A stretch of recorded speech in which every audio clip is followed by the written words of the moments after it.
Recording by Nathaniel Adonisio. I looked into the face of a girl about to be bled.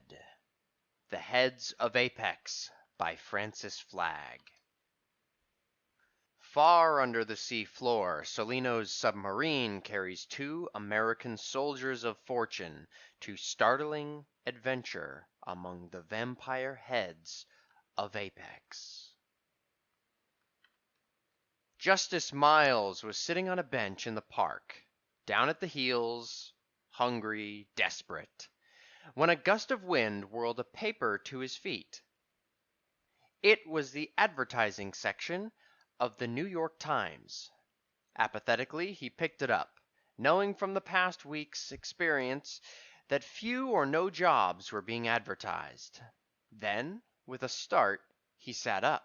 For in the center of the page, encased in a small box and printed in slightly larger type than the ordinary advertisement, he read the following words: Wanted, soldier of fortune, young, healthy, must have good credentials. Apply 222 Reuter Place, between 2 and 4.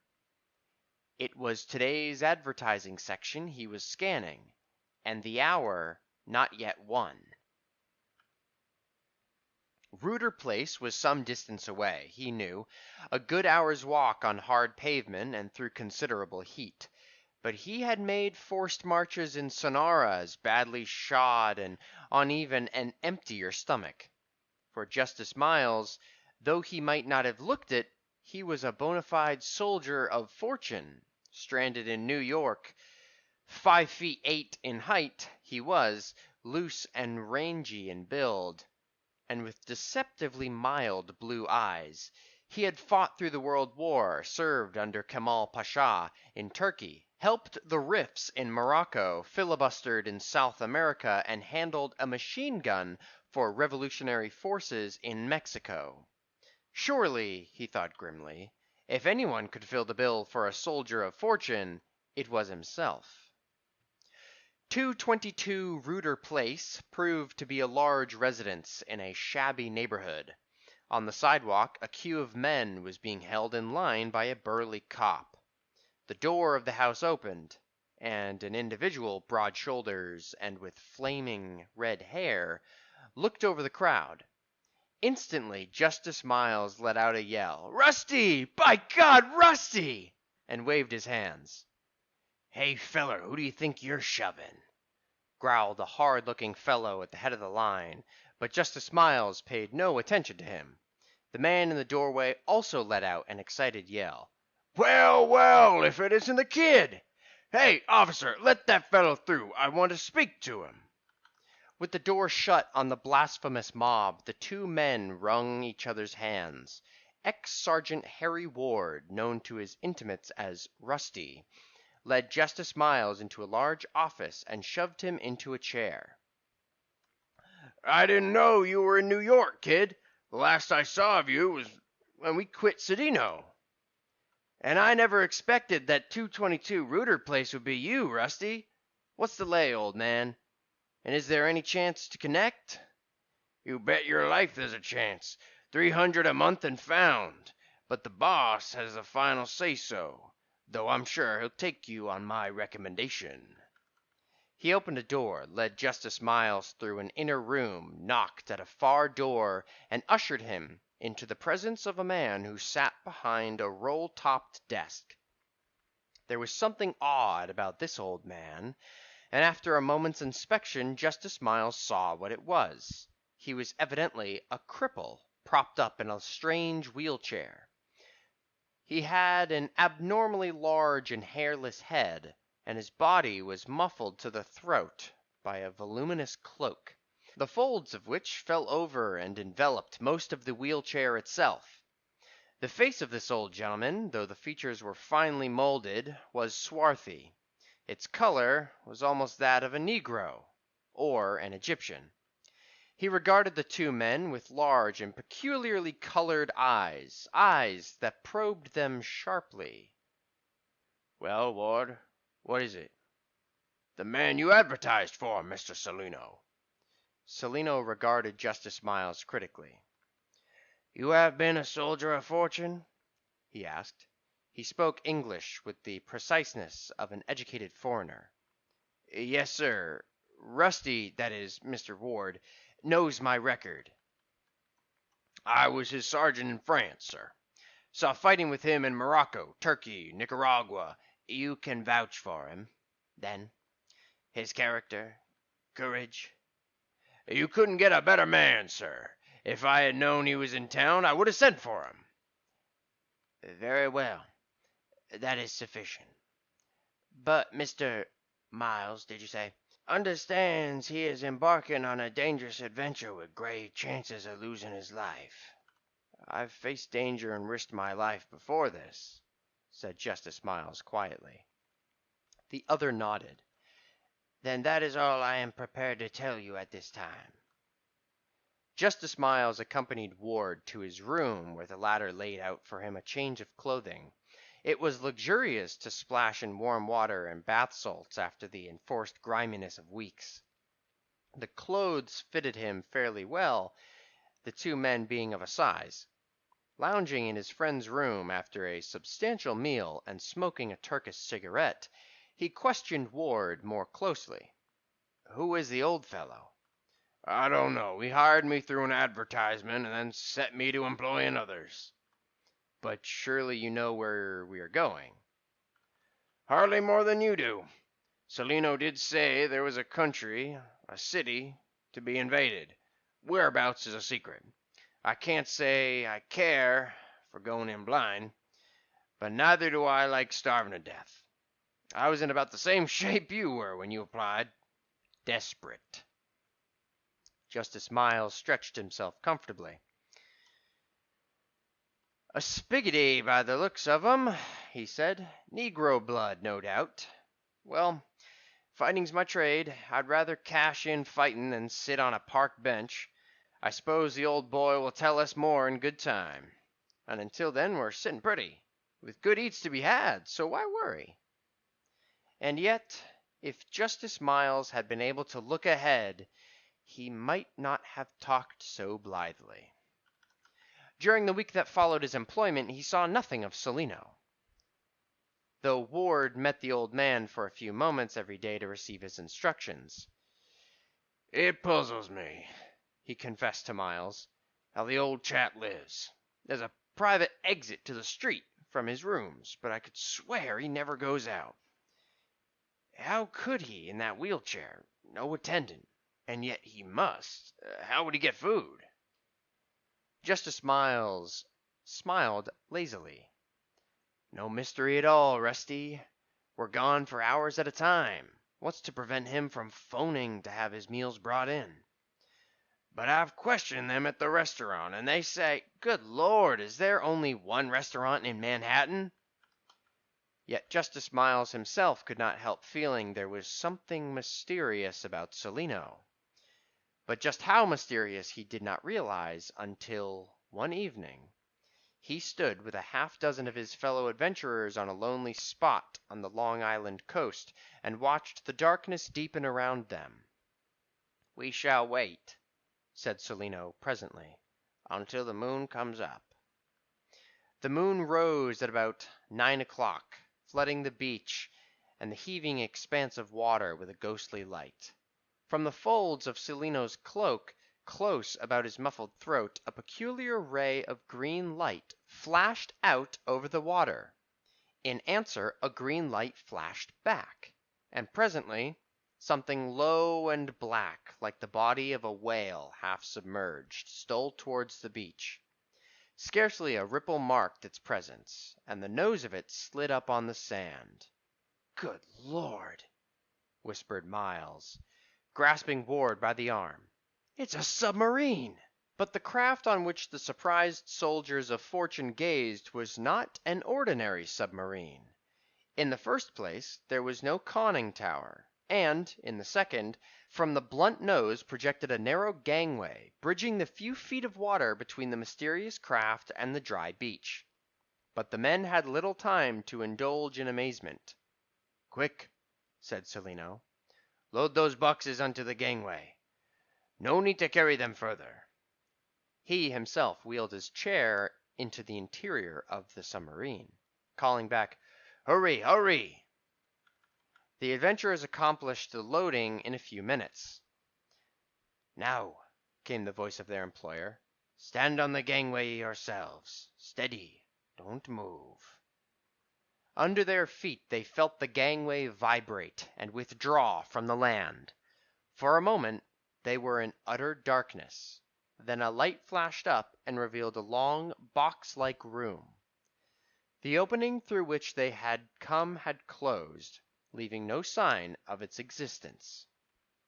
In the center of the room stood a mechanism, like a huge gyroscope, and a plunging piston, smooth and black, went up and down with frictionless ease. In front of what was evidently a control board sat a swarthy man with a large hairless head and peculiarly colored eyes. The adventurers stared in surprise, for this man, too, sat in a wheelchair, seemingly a cripple, but unlike Mr. Celino he wore no cloak, his body from the neck down being enclosed in a tubular metal container.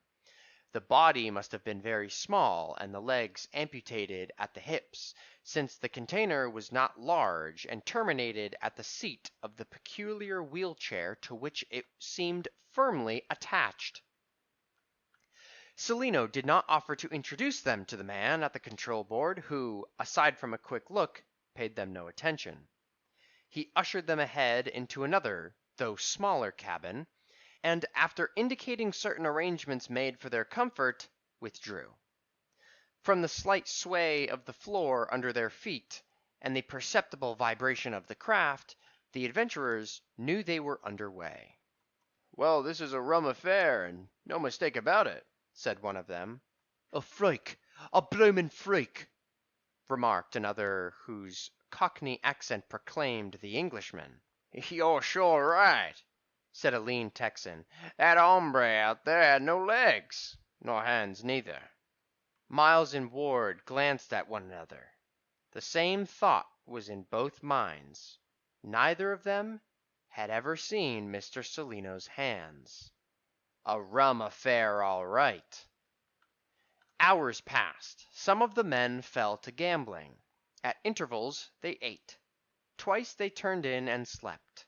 Then, after what seemed an interminable time, Celino summoned Miles and Ward to his presence in the control room. "It is time," he said, "that you should know more of the enterprise on which you have embarked. What I say you can communicate to the other men.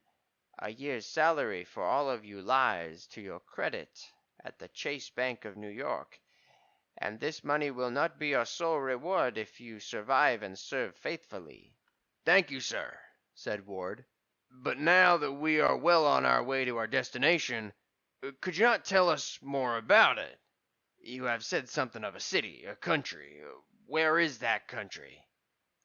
"Down," was the astounding answer. "Down?" echoed both men. "Yes," said Celino slowly.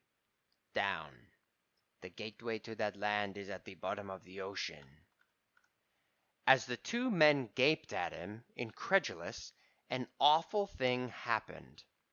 With an appalling roar and a rending of steel and iron, the submarine halted abruptly in its headlong flight, reared upward at an acute angle, and then fell forward with a tremendous crash.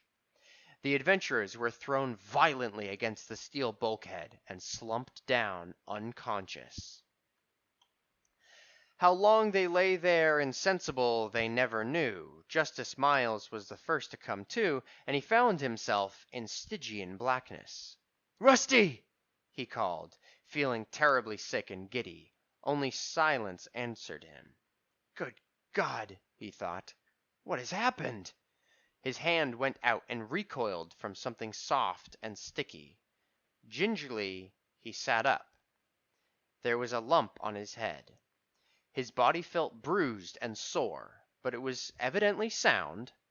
He recollected the small but powerful flashlight in his pocket, and drew it forth and pressed the button.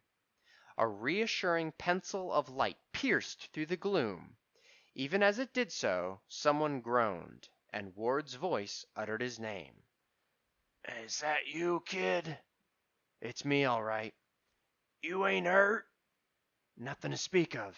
How about you?" "Okay, I guess. An awful headache." "Can you stand up?" "Yes." Ward's face appeared in the ray of light, pale and blood-streaked. "I wonder what happened.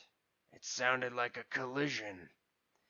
They stared at one another with fearful eyes. A collision while underseas in a submarine is a serious matter. "Where's Salino?"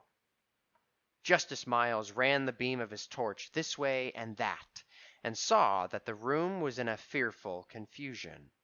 The gyroscopic mechanism had broken from its fastenings and rolled forward. Somewhere beneath its crushing weight lay the control board and the swarthy operator. Then they saw Salino, still in his overturned wheelchair, and cloak drawn tightly about himself and it. But the top of his head was crushed in like an eggshell. Justice Miles had touched that head when he reached out his hand in the darkness. He and Ward had been saved from death as by a miracle. Over their heads the great piston had hurtled, killing Salino, and tearing through the steel partition into the chamber beyond, visiting it with death and destruction. One hasty examination of that place was enough. The men in there were dead.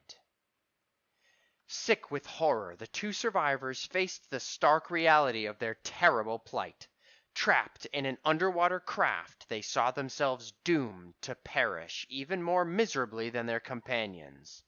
As the horrible thought sank home, a cool breath of air suggesting the smell of stagnant salt water blew through an opening created by the crushing of the plates in the vessel's hull, an opening larger than the body of a man.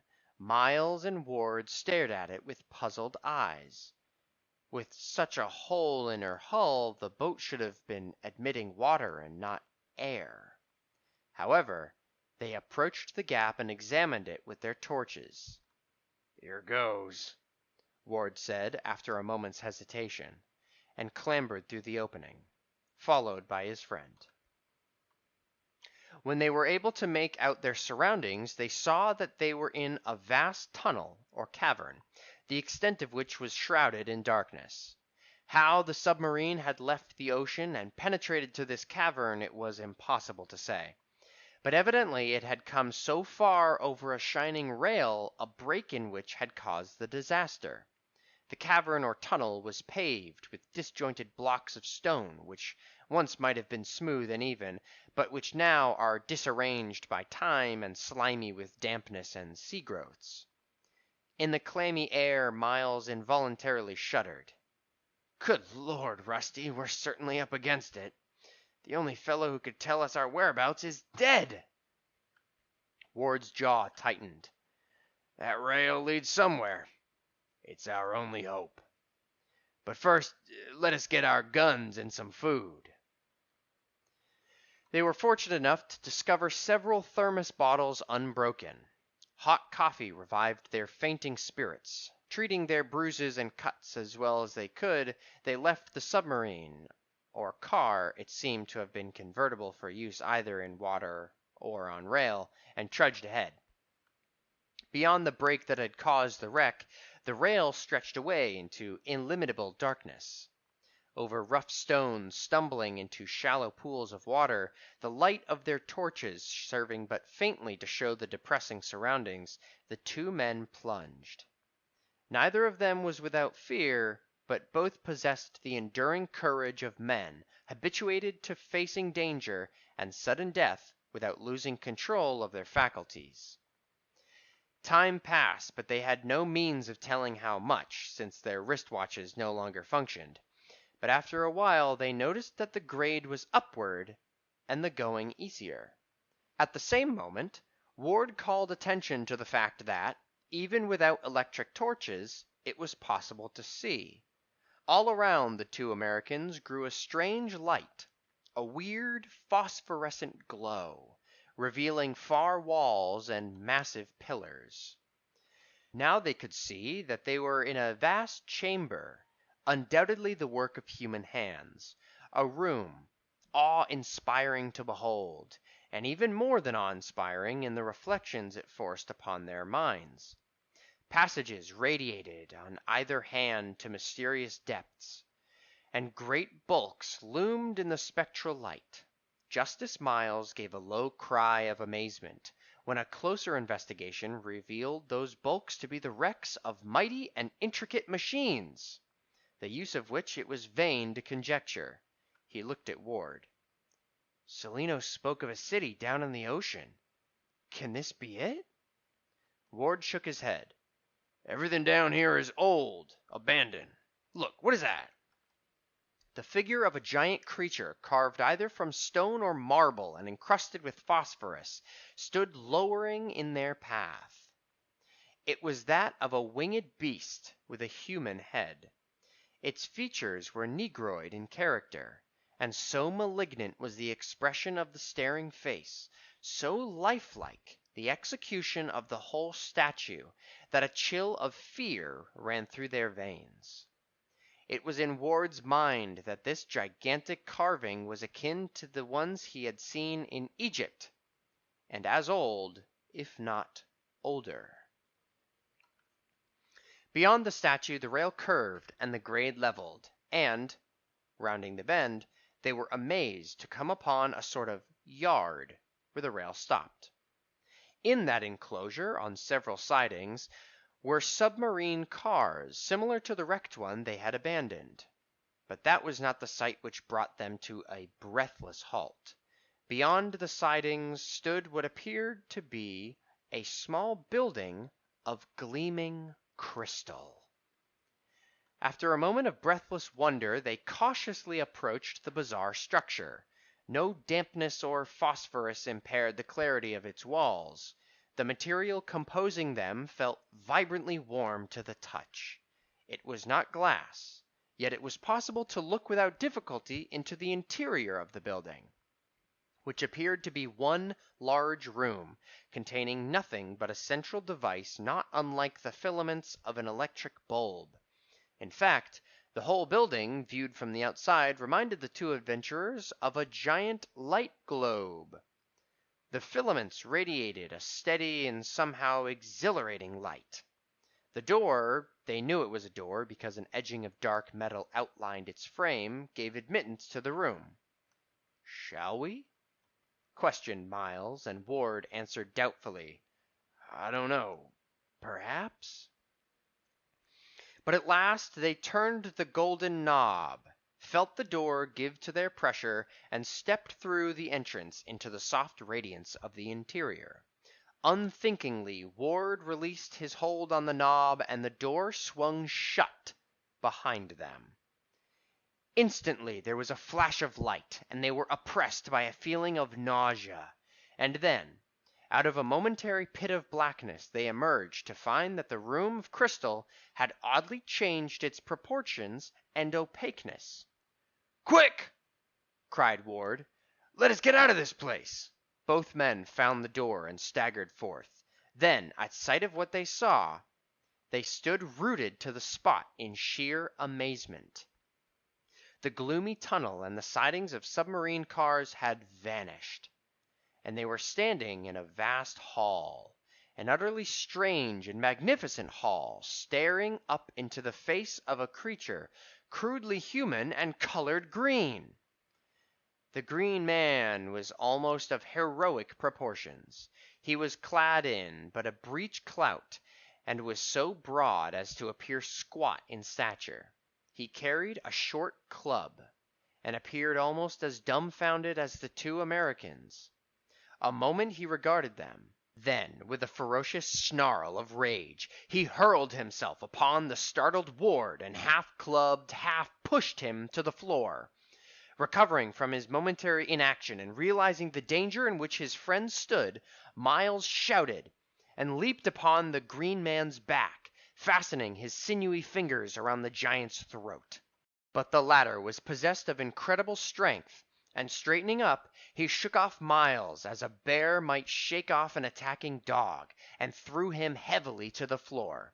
Then the green giant whirled up his club, and it would have gone hardly with Miles if Ward had not remembered his automatic and fired in the nick of time. As if poleaxed, the green man fell, and both the adventurers recovered their feet. "Look out!" shouted Ward. Through a wide entrance came charging a dozen greenish giants. Miles fired both his pistols. The leader of the greenish men paused in mid-leap, clawing at his stomach. "This way, kid!" yelled Ward. "This way!" Taking advantage of the confusion in the ranks of the attackers, the two sprang to where an exit in the far wall promised an avenue of escape. Down a broad passage they rushed. Seemingly the passage ended in a cul-de-sac, for a wall of blank whiteness barred further progress. Behind them came charging the greenish giants, uttering appalling cries. Desperately the two Americans turned, resolved to sell their lives as dearly as possible. But at that moment happened a sheer miracle. The blank wall divided, revealing a narrow crevice through which they sprang. Noiselessly the crevice closed behind them, shutting out the green pursuers. And a voice said, a voice in precise but strangely accented English, "We have been expecting you, gentlemen, but where is Celino?" Never would Miles and Ward forget the amazement of that moment. They were in a place which looked not unlike a huge laboratory. Then they saw it was a lofty room containing a variety of strange mechanisms. But it was not on these their eyes focused. Confronting them in odd wheelchairs with hairless heads projecting from tubular containers like the one they had seen encasing the man at the control board of the submarines, were all of 100 crippled men. "Good Lord!" exclaimed Miles. "I must be seeing things!" "Where is Celino?" demanded the voice in strangely accented English. Ward saw that the question came from an individual in a wheelchair a few feet in front of them. "Celino is dead," he answered. "Dead!" A ripple of sound came from the oddly seated men. "Yes, the submarine car was wrecked in the tunnel, and everyone aboard was killed, save us two." The hairless men looked at one another. "This is Spiro's work," said one of them, still in English, and another said, "Yes, Spiro has done this." Miles and Ward were recovering somewhat from their initial astonishment. "What place is this?" asked the former. "This is Apex, or, rather, the Palace of the Heads in Apex." The Palace of the Heads! The two Americans tried to control their bewilderment. "Pardon us if we don't understand. Everything is so strange. First the submarine was wrecked, then we entered the crystal room and the tunnel vanished. We can't understand how this place can be at the bottom of the Atlantic." "It isn't at the bottom of the Atlantic." "Not at the bottom, then where?" "It isn't," said the voice slowly, "in your world at all." The import of what was said did not at first penetrate the minds of the Americans. "Not in our world?" they echoed stupidly. "Come," said the crippled man, smiling inscrutably. "You are tired and hungry. Later I shall explain more."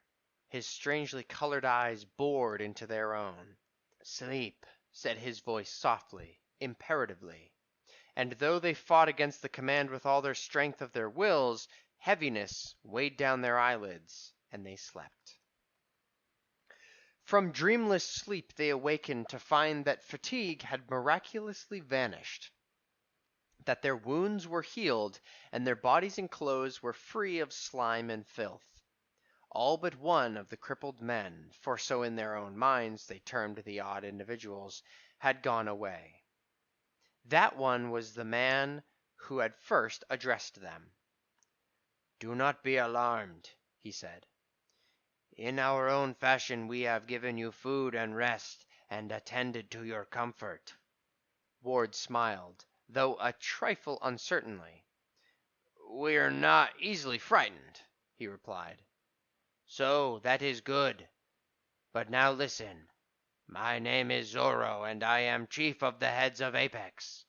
Ages ago we heads lived on a continent of your earth, now known to scholars as Atlantis. When Atlantis sank below the waves, in your sacred book that tragedy is known as the Flood, all but a scattered few of its people perished. I and my companions were among the survivors. The Americans stared at him unbelievingly. But that was 100,000 years ago, exclaimed Ward. 300,000, corrected Zorro. They stared at him dumbly. Yes, said Zorro, it sounds incredible to your ears, but it is true. Mighty as is the industrial civilization of your day, that of Atlantis was mightier. Of course, the country wasn't then called Atlantis. Its real name was Azuma. Azuma ruled the world. Its ships with sails of copper and engines of brass covered the many seas which now are lands. Its airships clove the air with a safety and speed your own have still to attain. The wealth of the world poured into Azuma, and its rulers waxed vainglorious and proud. Time after time the enslaved masses of Azuma and of conquered countries rose in great rebellions. Then against them marched the Iron Belas, breathing death and destruction, and from the air mighty ships poured down the yellow fog. Zorro paused, but presently went on. So we ruled for 10,000 years, until the scientists who begot those engines of destruction became afraid, because the serfs themselves began to build secret laboratories. We of the priesthood of science saw the inevitable disaster. Long ago we had put off our bodies. Zorro smiled at the American's amazement. No, he said. I am not a cripple in a wheelchair.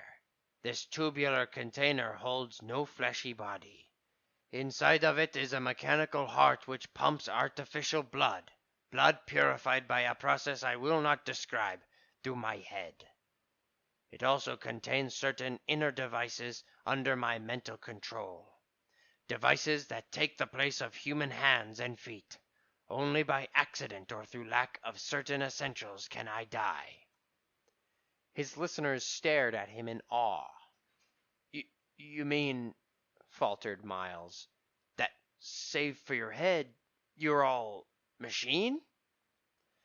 Practically, yes. We priest-scientists of the inner mystery prolonged life in such fashion. It was 3,000 years old when... But enough. I will not weary you with a recital of how the slaves burrowed the bowels of Azuma, and of how the masters loosed against them the forces of the atom. Suffice it to say that on an island we built our vast system of buildings, or tunnel, as you chose to call it, and seated them away from the outside world. Entrance being made by submarines through automatically controlled locks. At this time our experiments opened up another realm of existence, manifesting at a vibratory rate above that of Earth. To this new realm we brought workers who built the city of Apex and the palace you are in. But, unfortunately, we brought with us no weapons of offense, and in the new world we had neither the material nor the delicate mechanisms and factories to reproduce them. However, for countless ages there was no rebellion on the part of the workers who, even in Azuma, had worshipped us as gods. They were born, grew old, and died, but we abode forever.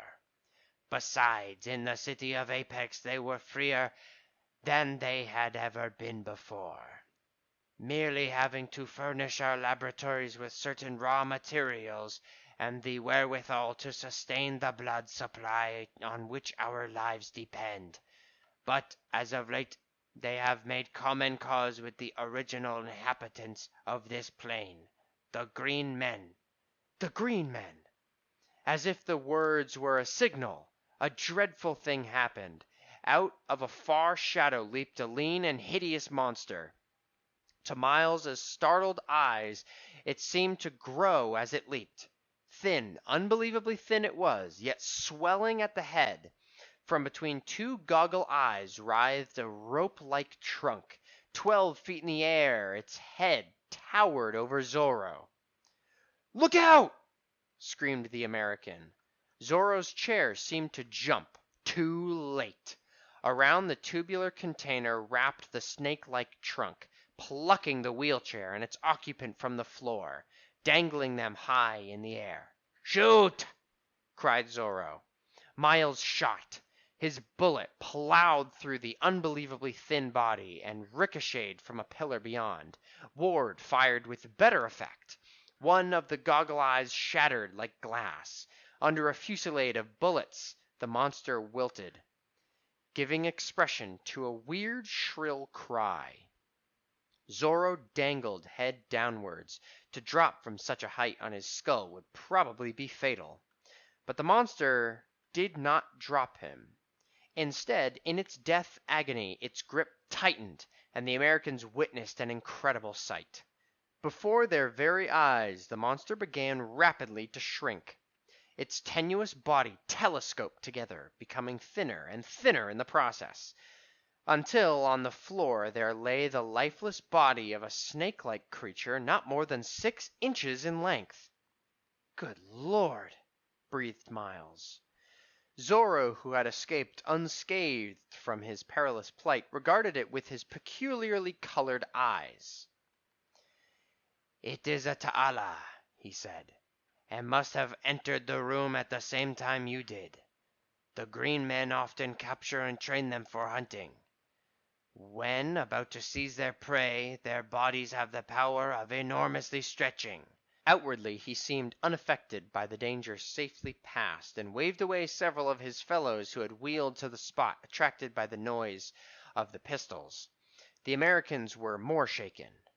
"Perhaps," said Ward, "there is danger of—" "None," replied Zorro.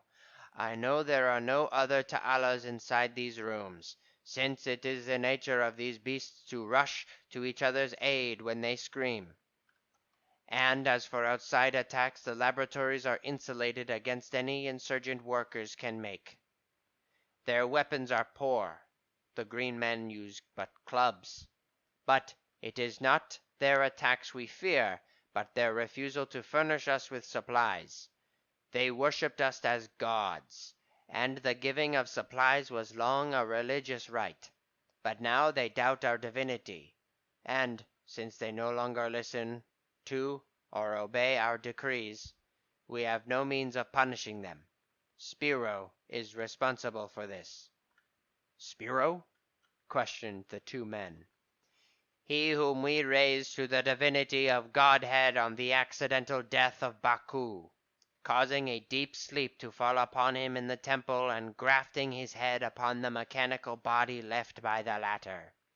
Twice before we had done this with citizens of Apex, and how were we to know that Spiro would resent it? True, he was in love with Aida, but the physical passions of men die with the organisms that give them birth. For 3 years he dwelt with us in the laboratories, learning the wisdom of the heads, and then—" Zorro's face became forbidding. "He denounced us to the people. Though there was more or less discontent, they would never have dared defy us save for him. He told them that our curses could do no harm, that we were merely the heads of men like himself and would die if they refused to give us the wherewithal to renew blood. But this refusal of theirs is an evil thing," he cried, looking at the Americans with his strangely colored eyes. "It violates the custom of ages, and strikes at the very roots of our existence. So we held council, and sent 2 of our number to Earth after men and weapons to enforce our demands. For years we had watched Earth, seen its myriad civilizations rise and fall. studied the coming of America to power and importance. So it was to America that Solino went, by way of the tunnel that still exists under the Atlantic." "And hired us," interrupted Ward. "And brought us to the tunnel in the submarine car where we—" "Stepped into the crystal chamber," finished Zorro. "That chamber is a revibrating device of certain rays and chemicals. The shutting of the door closed the switches and hurled your bodies to where a receiving station on this plane integrated them again." So they were not at the bottom of the ocean. They were, stupendous thought, living in a new world of matter. "Spiro suspected our plans," continued Zorro. "He isolated us in our laboratories, and, by means of a crystal tube, went through to the tunnel, tore up a section of track, and wrecked the submarine car. But his act was only partially successful. You two escaped death. You are here. You are ready to keep faith and fight in our service." "We are ready to fight," assented Miles and Ward. The situation was certainly an unusual one, and one they did not clearly understand, but theirs was the simple code of the mercenary soldier. They would fight for whoever hired them, and be loyal as long as their wages were paid. "Then there is no time to lose," exclaimed Zorro. "Already our blood grows thin. You must go back to the wrecked submarine and retrieve your weapons." "But how?" "There is a sending tube in the next compartment." They followed Zorro through lofty rooms filled with amber lights until they came to one wherein were assembled the rest of the heads. Zorro spoke to them swiftly in a strange flowing tongue. Then he conducted the two Americans to a crystal chamber at the end of the room and bade them enter it. The vibrant light caressed their limbs. "When I close this door," he said, "you will find yourselves back in the tunnel. Board one of the submarine cars on the siding and proceed to the wreck." He gave them detailed instructions how to operate the car. "Then get your weapons and return. Do you understand?" They nodded. "The workers possess no arms the equal of machine guns and bombs. They will be at your mercy. Remember that you are fighting for our lives and that, if you save them, your reward will be great. Fear nothing." The door closed. After a moment there was a blinding flash, a moment of swooning darkness, and then they were staring through transparent walls into the phosphorescent gloom of the undersea's crypt. Suddenly, what they had recently undergone seemed the product of an illusion, a dream. Ward shook himself vigorously. "I guess it was real enough," he said. "Let us see if the car works." They ran out to the wreck and returned without trouble. The machine gun was mounted for action and the gas bombs slung over their shoulders in convenient bags. "All right," said Miles tensely. "Let us go." Again they entered the crystal chamber. Again there was the flash of light and the cessation of falling into darkest space. Then, in a moment it seemed, they were stepping into the hall from which they had fled pursued by the green men, only for the second time, to be confronted by a crowd of hostile giants. "Don't fire, kid!" yelled Ward. "It's no use to kill them uselessly. Give them the bombs." Disconcerted by the attack of tear gas, the green men broke and fled. "After them!" panted Ward. "We've got them on the run." Thrilling to the lust of battle, the two Americans emerged into an open square. They had little time to note the odd buildings and strange statues. Coming towards them with leveled weapons, the nature of which they did not know, was a band of short men, that is, short in comparison with the greenish giants. Behind this company appeared still another and another. Tear gas was useless to stop their onward rush. "All right!" yelled Miles. "It's lead they want." The machine gun spat a hail of bullets. Before the first withering blast, the swarthy men recoiled in confusion. Then a second volley scattered them like chaff. Miles and Ward were conscious of no pity for the dead and wounded lying on the pavement of yellow stone. This was their profession, the stern business of which they were masters. In France they had seen worse sights, and in Nicaragua and Mexico. They swept destructively out of the square and into a long tree-lined avenue. This might be another world or dimension, but its trees looked not unlike those of tropical America. In a short while the radiating streets were cleared of crowds and the cries of the mob died away. Miles and Ward paused in the shadow of an overhanging wall and wiped their faces. "That was quick work, all right," said Ward. And, even as he said it, the wall seemed to fall upon their unprotected heads and crush them into unconsciousness. Out of a sick darkness they came. At first they thought they were confronting Zorro. Then, as the mists of unconsciousness cleared from aching heads, they perceived that they were in a vast hall crowded with swarthy men in short tunics, and with greenish giants wearing nothing but breech-clouts and swinging short clubs. The fierce eyes of the greenish giants were upon them, and the vengeful ones of the swarthy men. But the desire of both to rend and tear was held in check by the dominant head emerging from a tubular container mounted upon a wheelchair. The Americans stared. This was not the head of Zorro. No. The head of Spiro, thought Miles and Ward with sinking hearts. They had fallen into the power of the leader of the insurgent workers. Spiro, for it was indeed he, regarded them with pitiless eyes. His English was slower and not as fluent as that of Zorro, and his words harder to understand. "You Americans, beings of another world, have come here at the bidding of the heads to slay and kill for gold." He paused. "I, who for 3 years studied your country, earned its language, history, did not believe men of your race could be so vile." He paused again, and Ward broke out hotly. "It is true that we came here to fight for gold, but who are you to speak of vileness? Have you not turned on the heads, your benefactors, now your brothers who raised you to their height?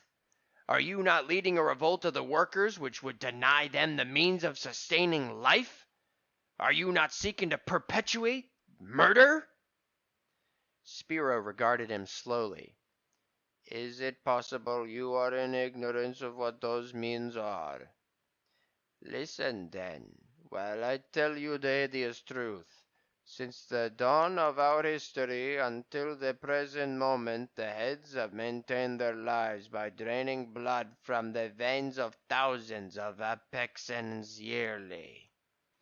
The Americans' faces whitened. "What do you mean?" breathed Ward.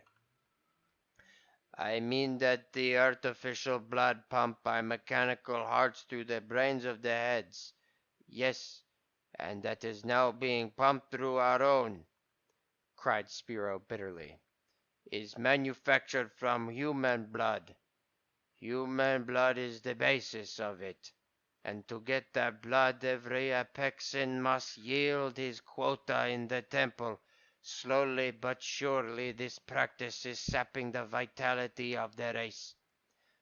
But though the Apexans realized this, they were afraid to speak against the custom, for the heads were worshipped as gods, and when the gods spoke, blasphemers died horribly." Miles and Ward shuddered. "Even I," went on Spiro, "denounced blasphemers and thought it holy that each should yield a little of his blood to the Almighty Ones. Then I woke from darkness to find myself ahead. At first I could not understand, for I was in love with Aida, and can a machine mate? But it is true that love is largely desire, and desire of a body. With the death of the body, desire died. And it may be that pride and ambition took its place. But, for all that, there were moments when I remembered my lost manhood and dreamed of Aida. Yes, the laboratory of the heads revealed wonders of which I had never dreamed. Though I looked into your world and studied its languages and history, though I was worshipped as a god and endless life stretched ahead of me, nevertheless, I could see that the strength of my race was being sapped, its virility lost. His voice broke. In the face of such knowledge, what were immortality and power? Could they compensate for 1 hour of life and love as humanity lived it? So I brooded. Then one day in the temple I looked into the face of a girl, about to be bled, and recognized Aida.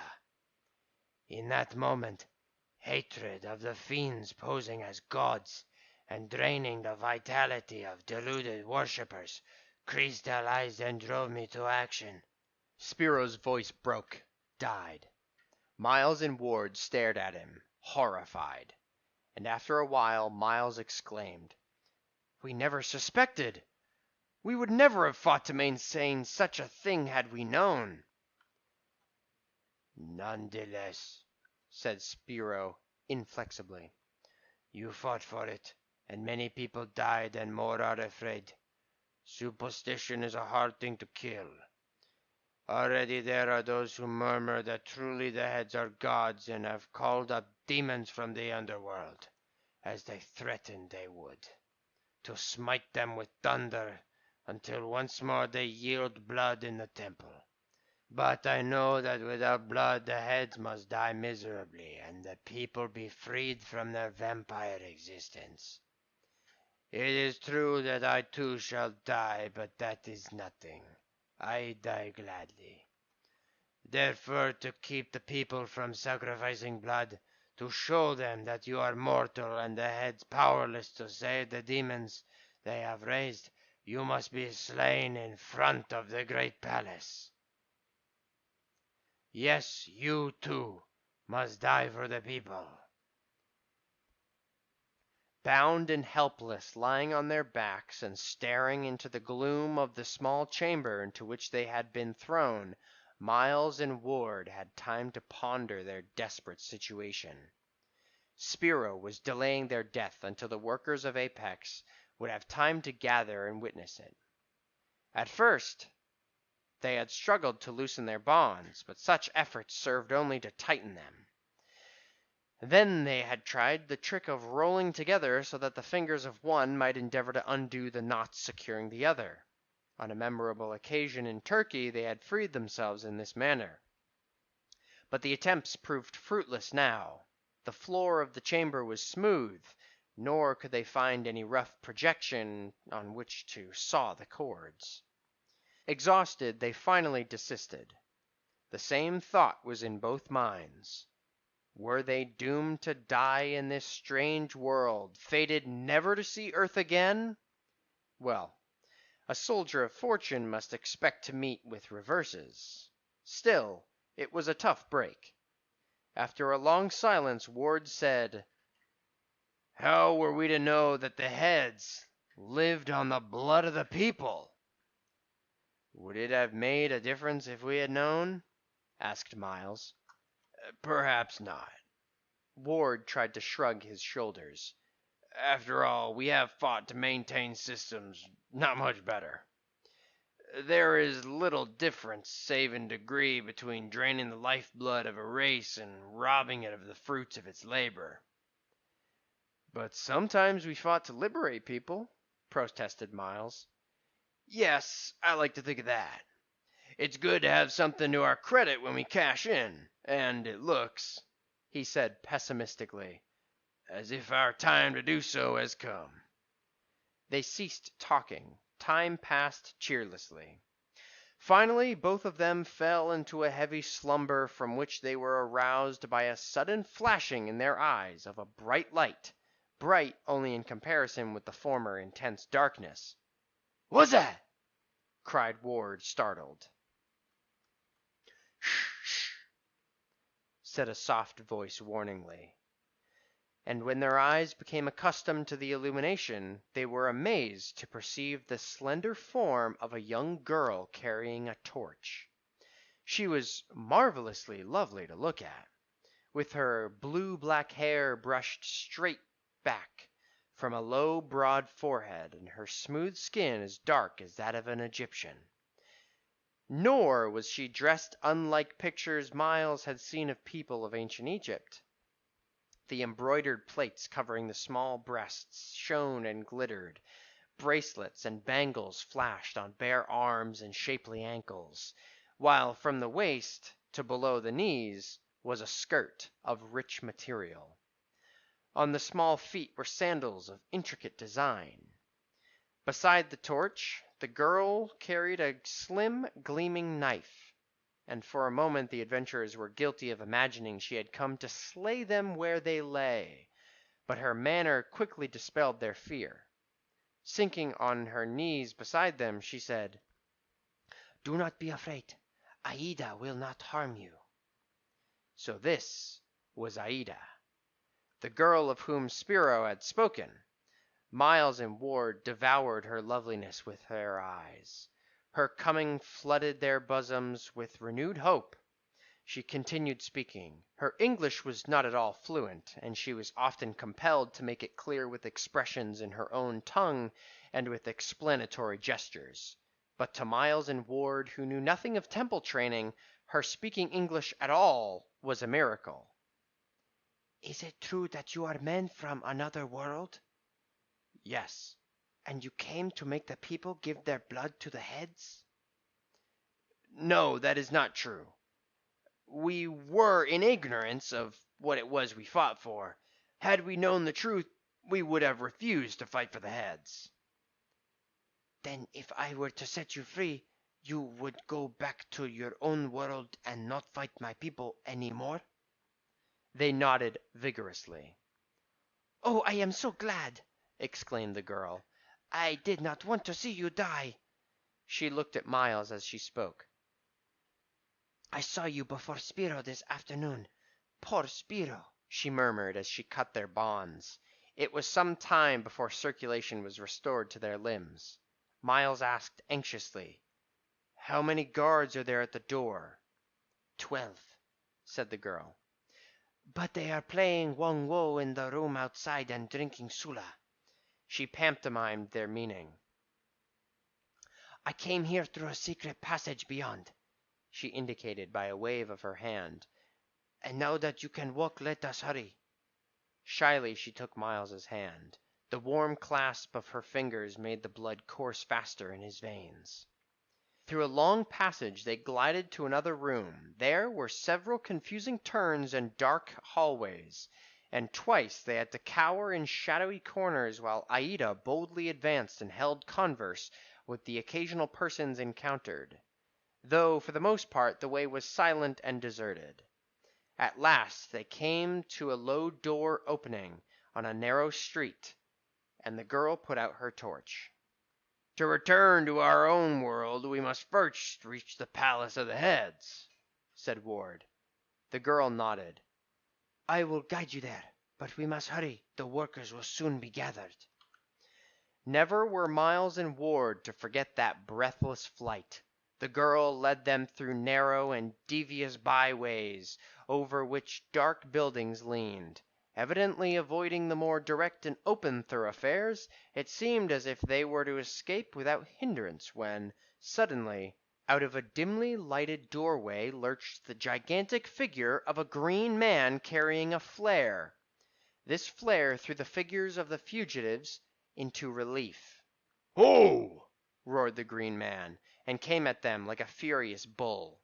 It seemed characteristic of his kind to attack without parley. The torch dropped as he came. There was no resisting that mighty bulk. Unarmed and with scant room to move backward, the two Americans went down.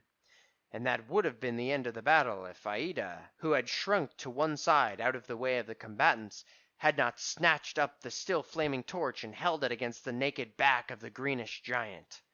With a scream of anguish, the latter ceased throttling the Americans, clapped his hands to his scorched back, and rolled clear of them. Instantly they staggered to their feet and fled down the roadway after the light-footed Aida. Behind them, the screams of the green man made the night hideous. "Damn him!" panted Ward. "He'll have the whole town on our heels." Providentially, at that moment, the road debouched into a great square. This they crossed at a run, and so, for the last time, entered the Palace of the Heads. Its wide halls and chambers were practically deserted. Past the crystal chamber where they had first materialized into this strange world they dashed, and through the far door and down the corridor to the blank hall. Already in the rear could be heard the sound of pursuit, the rising clamor of the mob. Ward hammered on the wall with both fists. "Zorro! Zorro! Let us in!" Now the first of the mob had entered the corridor. "Zorro! Zorro!" Noiselessly and just in time the wall parted and they sprang through, Miles half carrying the slender form of Aida. The wall closed behind them, obliterating the fierce cries and footbeats of their pursuers. In front of them was Zorro, his hairless head projecting from the tubular container. Aida shrank fearfully into Miles's embrace. All the other heads were ranged back of Zorro, but there was something odd about them. The massive craniums lolled loosely to one side or another, and the curiously colored eyes were glazed or filmed. Zorro held his head erect, but only with an effort, and his features were drawn and ghastly looking. "Yes," he said in a feeble voice, "the heads are dying. You need not tell me that you have failed. In the end, force always fails. No longer will the veins of the people yield their blood to us, and without their blood we cannot live. Soon 300,000 years of intelligence will be no more." His voice faltered. Miles and Ward had learned to feel nothing but horror and detestation of the heads. But now, in the face of their tragic end, hearing the dying words of Zorro, awe and sympathy struggled with other emotions in their hearts. These mighty intellects had lived before the days of the flood. Their eyes, filming now in death, had seen the ancient empires of earth rise and fall. Sumeria, Babylon, stupendous thought. And yet, in the face of death, 100,000 years of life was of no more importance than that of a day. Suddenly, Ward sprang forward and shook the fainting head. "Zorro! Zorro! What of us? We served you faithfully and would now return to Earth." Visibly, Zorro made a great effort to reply. "Go to the crystal tube in the laboratory beyond," he said at last. "It still works. I have told you how to run the car, mend the tracks. The locks open automatically and let the car into the ocean when it strikes the switch. Your rewards in—" The words died away.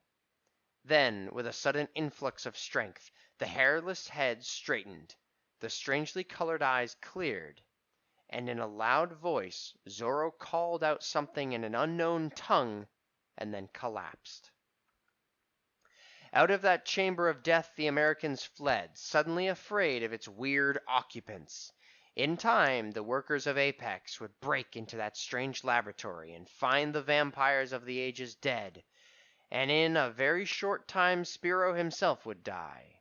Spiro the Avenger. At the crystal tube, Miles paused. "Aida," he said softly, "we return to Earth, but I shall never forget you. Never!" A moment he hesitated, and then bent and kissed her swiftly. Instantly she was in his arms, clinging to him passionately. "I too!" she cried. "I too!" "She means," said Ward, "that she wants to go back with us. What do you say?" "God knows I am tempted to take her," said Miles. "But would it be right? What does she know of Earth?" "Nothing," said Ward. "But I believe she loves you.